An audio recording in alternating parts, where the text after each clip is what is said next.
ఈరోజు పొద్దున లేచి ఎవరి ముఖం చూసినానో తెలియదు కానీ 26,000 లాస్. చలో ఈ ముచ్చట మనం తర్వాత మాట్లాడదాం కానీ, హలో డిజైన్ స్పేస్, చలో అయోధ్య. ఇదేమి డివోషనల్ ట్రిప్ కాదు, ఇది ఒక కమర్షియల్ ట్రిప్.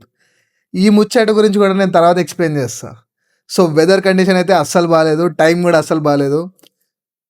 ఆల్మోస్ట్ 2 minutes గ్యాప్లో, జస్ట్ ఓన్లీ 2 minutes గ్యాప్లో 26,000 లాస్ అయింది. అది కూడా ఎట్లా అని అంటే, చెక్ ఇన్ అయిపోతాం అనే పొజిషన్ వరకు వచ్చినాము, జస్ట్ 2 minutes లేట్ అయ్యి నా ఫ్లైట్ అయితే మిస్ అయిపోయింది. అప్పుడు అర్థమైంది time value, every second count, every minute count అని చెప్పేసి. సరే అయిపోయింది, ఏదో అయిపోయింది, రేపన్నా నా జర్నీ స్టార్ట్ చేద్దామని చెప్పేసి అనుకుని నేను నా క్లయింట్కి అయితే కాల్ చేశాను.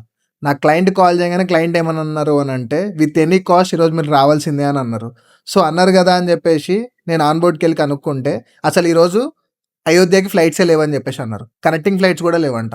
లక్నోకి మాత్రం ఒక ఫ్లైట్ ఉందనంటే 5 hours వెయిట్ చేసి, సో ఆ ఫ్లైట్ ఎక్కి అక్కడ దిగడం అయితే జరిగింది.